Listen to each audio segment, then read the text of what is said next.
9th new NCERT exploration science book से tissues chapter अगर आपका कंप्लीट हो गया है देन ये वीडियो आपके लिए बेस्ट होने वाली है, बिकॉज आज हम करने वाले हैं क्लास 9 टिश्यूज इन एक्शन के सबसे ज्यादा 10 मोस्ट इंपॉर्टेंट क्वेश्चंस। वो क्वेश्चन जो आपके यूनिट टेस्ट में, हाफ ईयरली में, फाइनल एग्जाम में दिखने के सबसे ज्यादा चांसेस है। मैं आपको बताऊंगी किस तरीके के क्वेश्चन आपके एग्जाम में आएंगे और उनको कैसे अप्रोच करना है। यानी कि हम ना सिर्फ क्वेश्चन देखेंगे, उसको सॉल्व करेंगे और आंसर राइटिंग अप्रोच भी सीखेंगे। Hello everyone, I am Asha Suryavanshi, so let's get started without wasting much of time.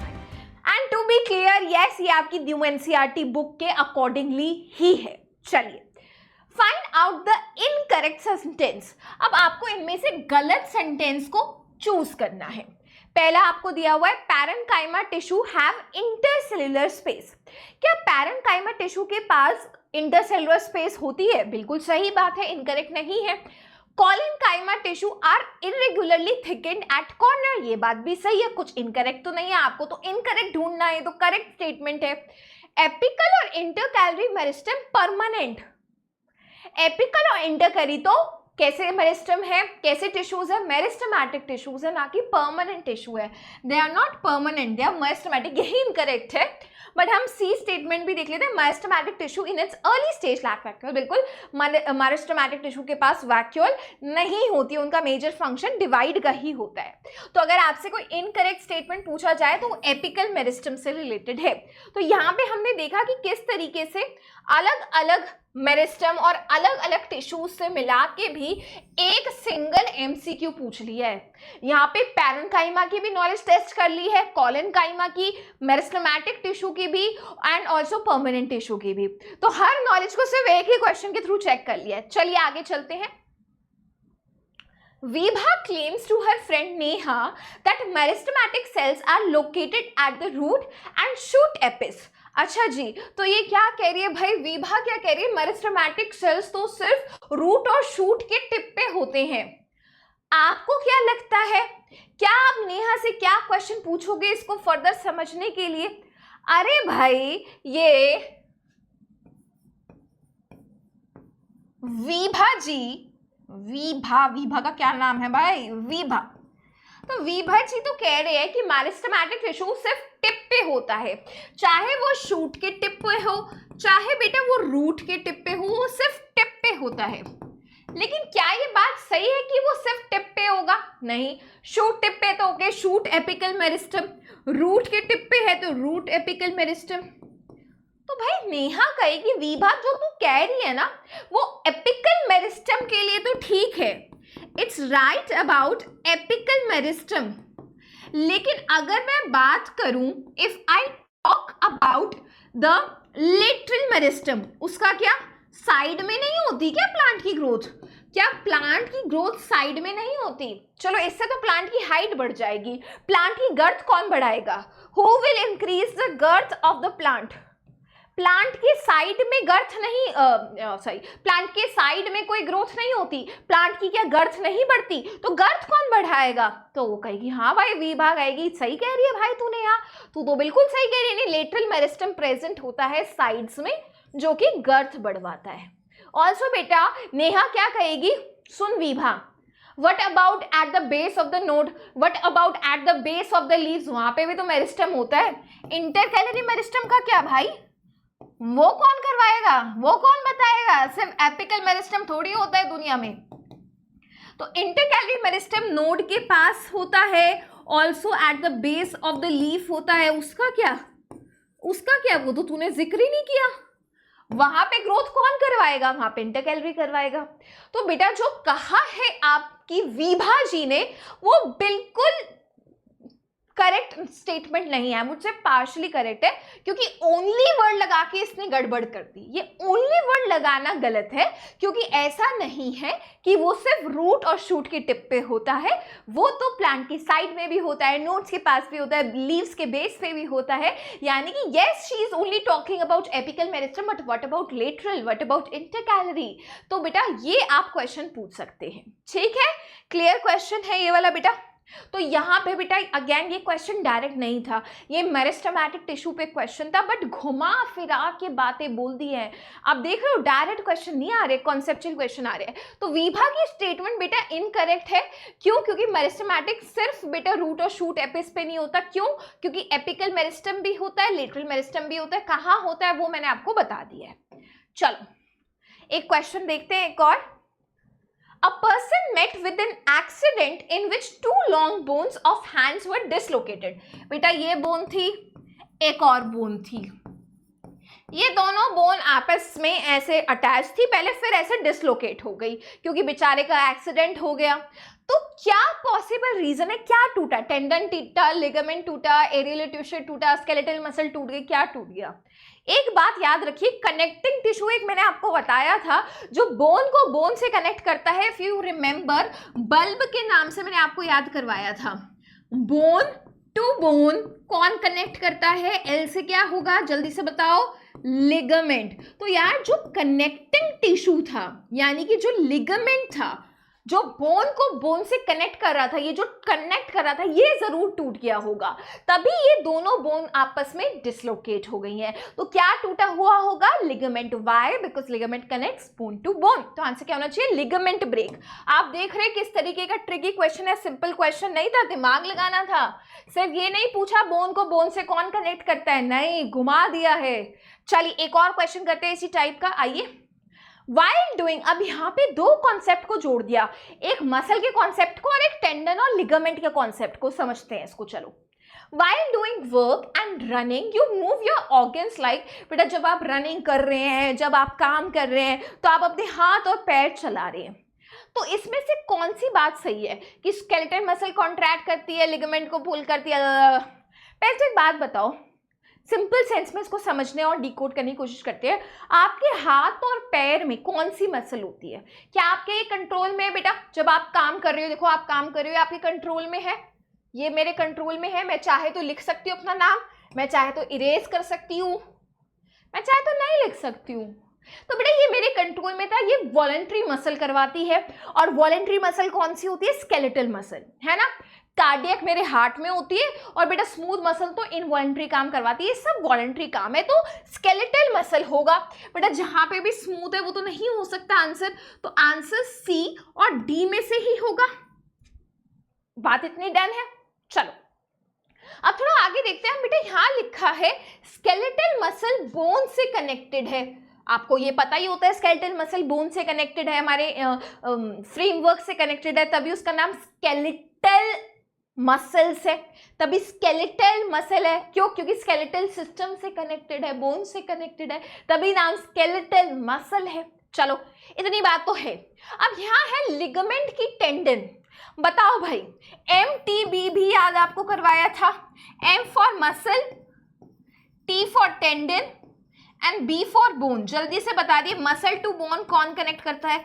Muscle to bone कौन कनेक्ट करता है? टेंडन। तो क्या होगा? मसल टू बोन कौन कनेक्ट कर रहा है? टेंडन। तो आंसर क्या होगा इसका? Option number D. Option number D. क्यों भाई? मसल लिगामेंट कब से कनेक्ट कर ली? लिगामेंट तो बोन टू बोन करती है, लिगामेंट टू बोन करती है। ये भाई आंसर क्या होगा? टेंडन। आपने देखा, यहाँ से हमने स्केलेटल मसल भी देख लिया।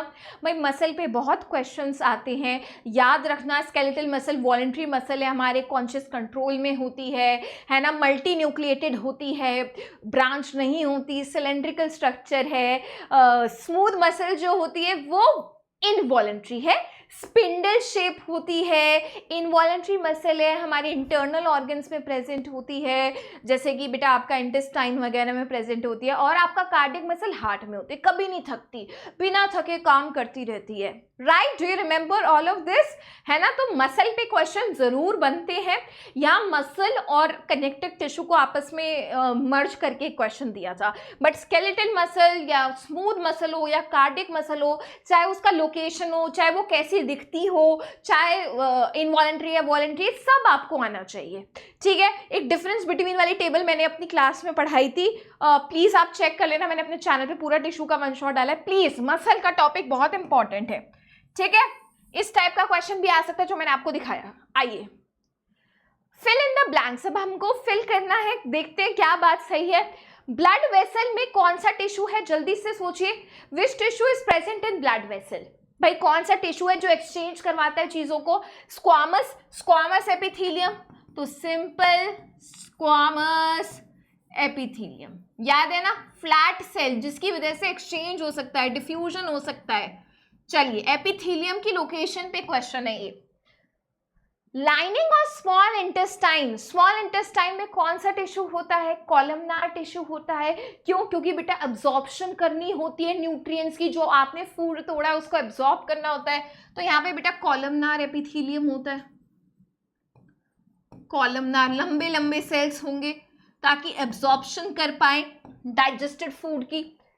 लाइनिंग ऑफ किडनी ट्यूब्यूल, बेटा किडनी के ट्यूब्यूल में कौन सा होता है, क्यूबॉइडल एपिथेलियम पढ़ा था, याद है, क्यूबॉइडल ट्यूब शेप का एपिथेलियम। चलिए नेक्स्ट चलते हैं। सीलिया आर फाउंड इन, बेटा सीलिया आपका कहाँ पाया जाता है, ये जो सेल्स के ऊपर, कॉलमनार सेल के ऊपर इस तरीके से हेयर लाइक स्ट्रक्चर प्रेजेंट होता है जिसको हम सीलिया कहते हैं। ये बाल क्या करते हैं, ये हेयर जैसे टाइप के स्ट्रक्चर क्या करते हैं, किसी भी चीज की मूवमेंट करवाते हैं। ये कहाँ होते हैं, हमारे रेस्पिरेटरी ट्रैक्ट में होते हैं। कोई भी डस्ट आ रही है, डर्ट आ रही है, उसको बाहर की तरफ फेंक देंगे, म्यूकस को बाहर की तरफ फेंक देंगे, है ना। तो ये कहाँ प्रेजेंट होते हैं बच्चा, क्या कहेंगे आंसर हम, respiratory tract, upper respiratory tract. हमारे रेस्पिरेटरी ट्रैक्ट में ये सीलिएटेड एपिथेलियम पाया जाता है।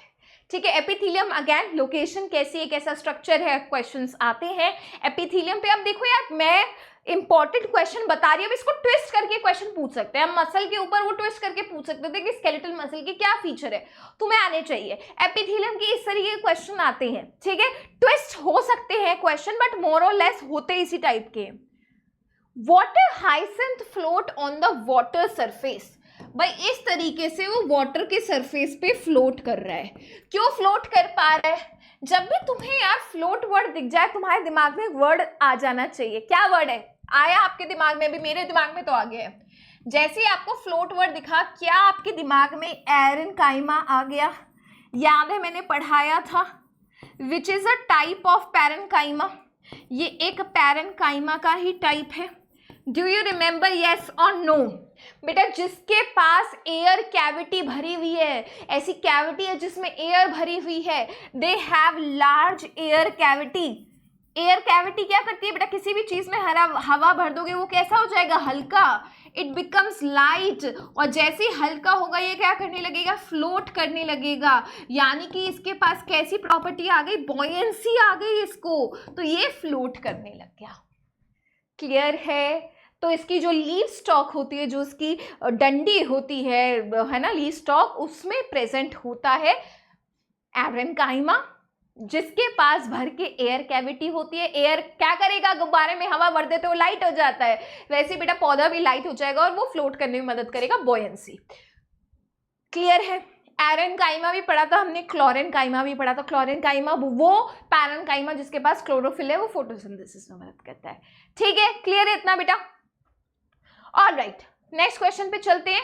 अच्छा, इसका आंसर दिया हुआ है, वाटर हाइसेंथ फ्लोट करता है बिकॉज उसकी लीफ स्टॉक में, लीफ स्टॉक मतलब लीफ की डंडी में क्या है, एरेनकाइमा है, जो कि एयर फिल्ड कैविटीज है, जिसकी वजह से प्लांट लाइट होता है, बॉयंसी देता है, फ्लोट करता है। ये लिखने का तरीका है, ठीक है। ये देखो, अगर आप इसको इससे कंपेयर करोगे ना, सारे मेन बुलेट पॉइंट्स मैंने दे दिया, अब आपको बस आंसर फ्रेम करना है। वो कैसे करना है, वो भी तरीका दे दिया है, बुलेट पॉइंट्स दे दिए, चाहे तो तुम खुद कर दो, चाहे इससे इंस्पिरेशन ले लो, ठीक है। चले नेक्स्ट क्वेश्चन की तरफ एवरीवन। Alright, give reasons. अब हमें हर एक के लिए रीजन देना है कि ऐसा क्यों हो रहा है। चलो देखते हैं। Meristematic cells have a prominent nucleus and then cytoplasm but they lack vacuole। भाई मेरिस्टेमेटिक सेल के पास न्यूक्लियस है, साइटोप्लाज्म है, वाई, बिकॉज बेटा इनका काम क्या होता है, सेल डिवाइड करना। इनका मेजर फंक्शन क्या है, सेल डिवीजन। तो जब इनका बड़ा न्यूक्लियस होगा, भर के इनके पास साइटोप्लाज्म होगी, तो सेल डिवीजन बहुत इजीली हो जाएगा। क्या इनका काम कहीं पे भी, क्या इनका काम कहीं पे भी स्टोरेज है, क्या इनका काम कहीं पे भी स्टोरेज है कि भाई हम तो स्टोर करेंगे, नहीं है। अगर स्टोरेज नहीं है तो इनको बिना मतलब इनकी जगह क्यों भरो वैक्यूल से, तो वैक्यूल क्यों दोगे तुम इसको? सोचो बेटा, जिसका काम ही नहीं है वैक्यूल्स, उसका लेना देना नहीं है, उसके बिना मतलब तुम जगह भर दो, सेल डिवीजन में उल्टा इश्यूज आ जाएंगे। इससे बढ़िया तो हटाओ वैक्यूल को, हटाओ, कोई जरूरत नहीं है, ठीक है। डरे तो नहीं तुम मेरे गुस्से से, हटाओ से। तो मेरिस्टेमेटिक सेल्स डिवाइड करते हैं क्योंकि उनका काम ही वही है, उनके पास न्यूक्लियस होता है ताकि सेल डिवीजन कंट्रोल कर पाए, और साइटोप्लाज्म होता है हाई मेटाबॉलिक एक्टिविटी के लिए। वैक्यूल्स क्यों नहीं होते? क्योंकि वो तो स्टोरेज करते हैं, ऑक्यूपाई स्पेस करते हैं, जो कि सेल डिवीजन से बिना मतलब में इंटरफेयर करेंगे। तो हटाओ उसको भाई, जरूरत ही नहीं है हमें, हटाओ, बिना मतलब दिक्कत और देंगे, हटा दो। चलो, intercellular spaces are absent in sclerenchymas tissue. देखो स्क्लेरेनकाइमस टिश्यू का फंक्शन क्या है, जल्दी से सोचो। स्ट्रेंथ देना, स्ट्रेंथ देना है ना, रिजिडनेस प्रोवाइड करना, हार्डनेस प्रोवाइड करना। और ये किसकी वजह से होता है? ऐसा क्यों होता है? क्योंकि इसकी सेल वॉल मोटी है, और वो मोटी किसकी वजह से है? सीमेंट जैसी चीज लिग्निन की वजह से। Do you remember? लिग्निन इसकी सेल वॉल में होता है, मोटा हो जाता है। अरे भाई सोचो, एक तो पहले उसका काम ताकत करना है, स्पेस क्यों होगी? स्पेस नहीं होती, और जो गैप होती है ना, वो इतनी मोटी सेल वॉल होती है, गैप्स बचते ही नहीं है दो सेल के बीच में, दो सेल्स के बीच में गैप ही नहीं बचता भाई। इतना ये सीमेंट जैसा सामान जो तुमने इकट्ठा कर दिया है, कहां से होगा? ठीक है, चलो। We get a crunchy and granular feeling when we chew pear fruit. जब आप pear fruit खाते हैं, या आप सपोता खाते हैं, चीकू खाते हैं, एप्पल खाते हैं, उसमें ग्रिटी फीलिंग होती है, गुआवा खाते हो, ग्रिटीनेस आती है, ऐसे दानेदार फीलिंग आती है, ग्रैन्युलर फीलिंग आती है, क्रंची फीलिंग आती है। वो किसकी वजह से आती है? कौन सा टिश्यू? हाँ, स्क्लेरेनकाइमा। स्क्लेरेनकाइमा।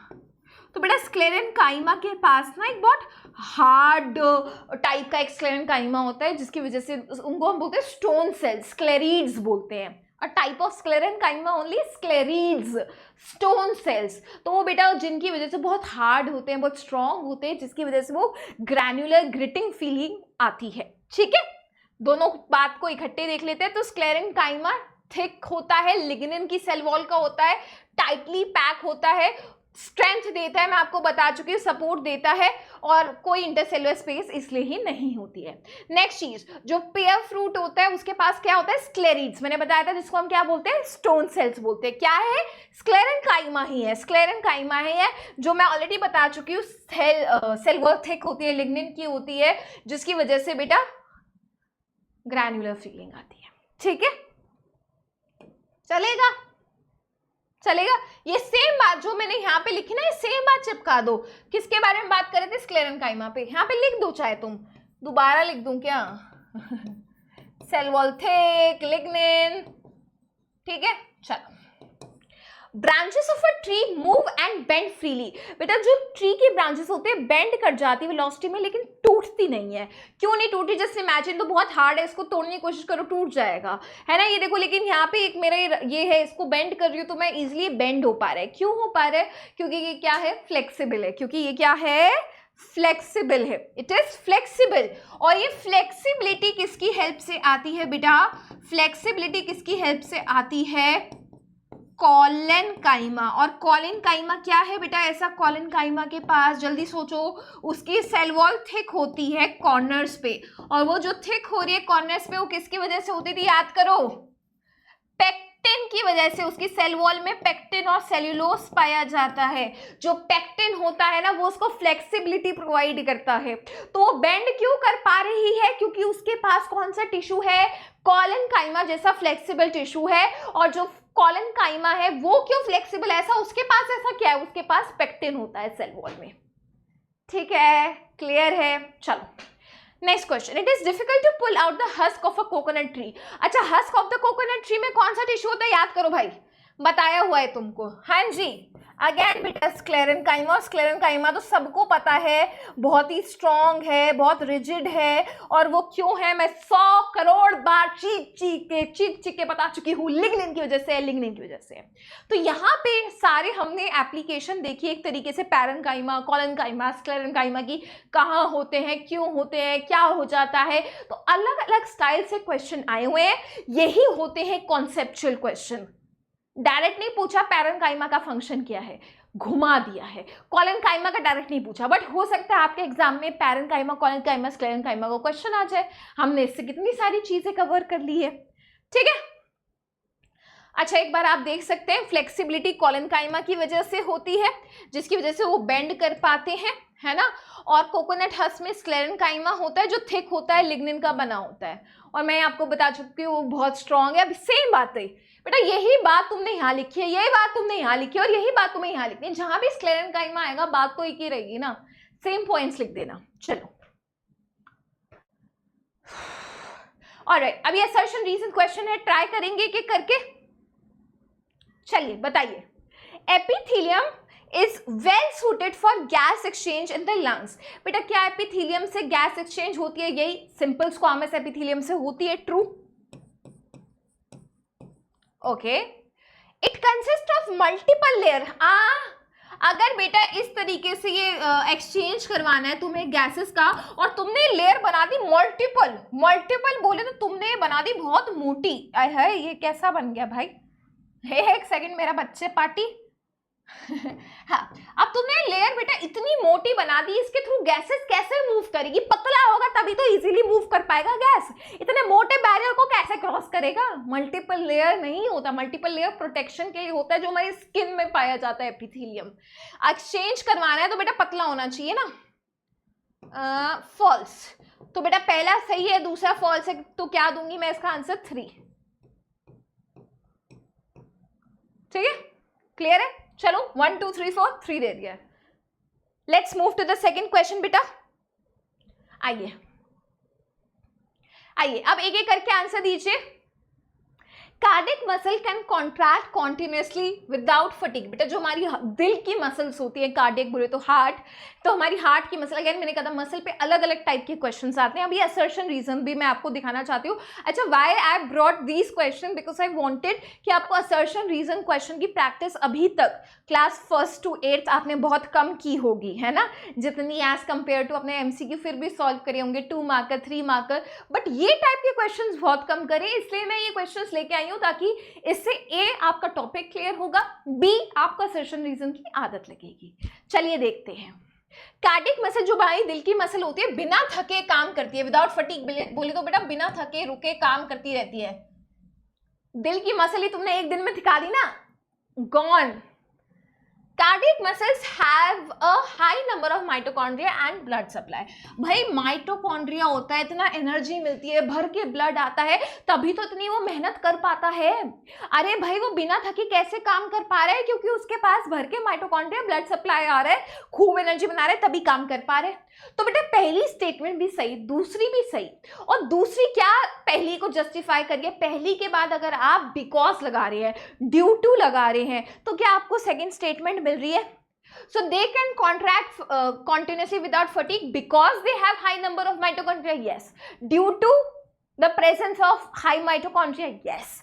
तो पहली स्टेटमेंट के बाद आपको दूसरे में आंसर मिल रहा है, तो आप इसको क्या कहते हैं? फर्स्ट। क्लियर है बेटा? चलिए नेक्स्ट पे चलते हैं। Tendons connect bone to bone. बेटा अब ये तो मैं चीख चीख के बता भी चुकी हूं, तो इस क्वेश्चन का आंसर आप कमेंट सेक्शन में बताएंगे। होमवर्क। Why homework? क्योंकि मैं टेंडेंस का कॉन्सेप्ट आपको सिखा चुकी हूँ, तो ये होमवर्क में आ जाना चाहिए, यानी कि कमेंट सेक्शन में आपको टाइप कर देना है मैम राइट आंसर क्या है। क्वेश्चन 8 ऑप्शन नंबर सी का आपको राइट आंसर देना है। चलिए लास्ट देखते हैं। In a hinge joint movement occurs primarily in one plane. बेटा हिंज जॉइंट में क्या सिर्फ एक ही प्लेन में मूवमेंट होती है? यस, देखिएगा एक ही प्लेन में मूवमेंट होती है। तो बेटा ये बात तो सही बात है, true. The bone ends are shaped to allow sliding in all direction। अभी तुम कह रहे हो एक प्लेन, अब तुम कह रहे हो सारी डायरेक्शन। नहीं भाई, फिर तो दूसरा जॉइंट हो गया, बॉल सॉकेट हो गया, जो सब में करता है, ये कब से करने लग गया? फॉल्स। तो क्या हो गया, पहली सही दूसरी गलत, हम इसको क्या कहते हैं बेटा, थर्ड, या फिर इसको 3 इस तरीके से लिख सकते हैं जिस तरीके से क्वेश्चन में दिया हुआ है। पहली सही बात है पर दूसरी गलत है। क्लियर है ना यार, आगे चलू ना, स्क्रीनशॉट लेना तो आप ले लेना। अच्छा प्लीज, काफी बच्चे पूछते हैं कि मैम आप पीडीएफ कहाँ अपलोड करते हो, मैं इसको अपने ही कमेंट सेक्शन में डाल दूंगी, ठीक है। चलो, which statement correctly explain why our face becomes red after running. अच्छा, यहाँ पे ना ब्लड के कंपोनेंट्स के ना कॉन्सेप्ट पे क्वेश्चन है। तो जब आप भागते हैं भागते हैं भागते हैं, आपका मुंह बिल्कुल रेड हो जाता है। क्यों बेटा रेड हो रहा है, तो कौन से कलर की वजह से हो रहा होगा, रेड ब्लड सेल, आरबीसी। और आरबीसी क्यों आ रहा है बेटा, to increase the supply more oxygen, है ना, ज्यादा ऑक्सीजन को सप्लाई करने के लिए। अच्छा, यहाँ पे आरबीसी के लिए क्यों लिखा है मोर ऑक्सीजन, आरबीसी का रोल क्या होता है, आरबीसी क्या करते हैं, आरबीसी के पास क्या होता है। अच्छा, मैं थोड़ा सा ना तुम्हारे को कॉन्सेप्ट भी समझा रही हूँ कि इसके इर्द गिर्द क्वेश्चन आ जाए तो तुम कर पाओ। बेटा जो अपना आरबीसी होता है, आरबीसी के पास होता है हीमोग्लोबिन, आरबीसी के पास क्या होता है बेटा, आरबीसी के पास क्या होता है, हीमोग्लोबिन। और हीमोग्लोबिन क्या करता है बेटा, ऑक्सीजन का एंड CO2 का ट्रांसपोर्ट करता है, ठीक है। प्लेटलेट्स नहीं बेटा, प्लेटलेट्स ना जनरली अगर आप गिर जाते हैं और ब्लड की क्लॉटिंग करवानी होती है, वैसे आंसर बी ही है इसका, तो अगर ब्लड की क्लॉटिंग करवानी होती है, जैसे आप गिर गए हैं, आपके हाथ में खून आए जा रहा है, खून आए जा रहा है, ब्लड निकले जा रहा है, लीक करे जा रहा है, तो उसको सील कौन कर देता है, प्लेटलेट्स। क्यों, क्योंकि ब्लड क्लॉटिंग करवा देते हैं वो। और बेटा WBC का भी काम किस में होता है, ये बेटा बॉडी के सोल्जर्स हैं, यानी कोई भी इन्फेक्शन है, कोई भी बीमारी है तो उसको फाइट करते हैं, है ना। जैसे पस की फॉर्मेशन हो जाती है, वो पस क्यों है, डेड WBC है। WBC का क्या काम है, बैक्टीरिया वायरस इन सबसे लड़ना, आपकी बॉडी को बचाना बीमारियों से, आपके बॉडी के दुश्मनों से, तभी सोल्जर बोलते हैं, ठीक है। क्लियर हो रहा है थोड़ा कॉन्सेप्ट। अब मैंने एक पे क्वेश्चन दिया है, घुमा फिरा के किसी और पे क्वेश्चन आ सकता है, बट सिंस आई वांटेड कि आप पूरा याद रखें इसलिए बता दिया। तो ब्लड के बेटा अगेन इतना बता रही हूँ, तो एक और बात मैं आपको याद दिला देती हूँ कि अपना जो प्यारा ब्लड होता है उसके 2 कंपोनेंट्स होते हैं। एक फ्लूइड कंपोनेंट होता है जिसको प्लाज्मा बोलते हैं, और उसके अंदर जो सेल्स डूबे होते हैं उसको ब्लड सेल्स बोलते हैं, जो आरबीसी WBC प्लेटलेट्स है, और जो फ्लूइड है उसको प्लाज्मा बोलते हैं, ठीक है। चलो, ब्लड का पूरा कॉन्सेप्ट याद दिलवा दिया है। आखिरी क्वेश्चन है, और इसके बाद एक शायद से मैंने बोनस क्वेश्चन भी लेके आई हूं या नहीं लेके आई हूं, नहीं, okay, the last question for today. वो जो क्वेश्चन था प्लीज उसको एज होमवर्क कंसिडर करिएगा। Cartilage found at the tip of the nose and external ear because it is flexible. क्या बेटा आपके टिप पे कार्टिलेज है, क्या आपके ईयर के यहाँ पे कार्टिलेज है, यस कार्टिलेज का ही बना हुआ है। अगर बेटा ये बोन का होता तो ये फ्लेक्सिबल होता, ये देखो ये ऐसा फ्लेक्सिबल होता, अगर ये बोन का बना होता तो ये ऐसा होता। बेटा बोन तो बिल्कुल हार्ड होते, टूट जाती, सही बात है, ट्रू। क्या हो रहा है ये, ट्रू। ये पिंक डब्बा आस्था मैम को परेशान कर रहा है। The age of a tree can be estimated by counting the annual rings in the trunk. आप जानते हैं यार, इस तरीके से रिंग्स आपको ट्री की ट्रंक में दिखती है, बिकॉज ऑफ विच मेरिस्टम, जल्दी से याद करो, लेटरल मेरिस्टम की वजह से। याद आ रहा है, साइड में ग्रोथ हो रही है, लेटरल मेरिस्टम की वजह से रिंग्स दिखती हैं। तो जितनी ज्यादा रिंग्स दिखती है हम कह सकते हैं उतनी उसकी एज है ना। तो जितनी ज्यादा, अगर आपको लेट्स से किसी ट्री में 10 रिंग्स दिख रही है और किसी ट्री में सिर्फ 2 रिंग्स दिख रही है, तो कौन सा वाला ट्री ज्यादा ओल्ड है, जिसमें ज्यादा रिंग्स दिख रही है, क्योंकि जितनी ज्यादा रिंग्स उतनी उसकी ट्री की एज। किसकी वजह से था, ये लेटरल मेरिस्टम है ना। इन रिंग्स को एनुअल रिंग्स बोलते हैं। तो लिखा है जो एज है उसको हम इन एनुअल रिंग्स को काउंट करके बता सकते हैं, बिल्कुल बता सकते हैं, ट्रू। और इसमें चूज करना correct option, both statement 1 and 2 are correct, 1 correct 2 incorrect, 1 incorrect 2 correct, तो ऑब्वियसली हमारी दोनों स्टेटमेंट करेक्ट है, ऑप्शन नंबर 1। लेटरल मेरिस्टम के जो रिंग्स थे यहाँ पे क्वेश्चन आया हुआ है, और एक कार्टिलेज पे। तो याद रखना कार्टिलेज फ्लेक्सिबल होता है, लेकिन बोन बहुत रिजिड होता है, स्ट्रॉन्ग होता है, क्योंकि कैल्शियम होता है उसके पास जो उसको बहुत हार्डनेस देता है, रिजिडनेस देता है, ठीक है।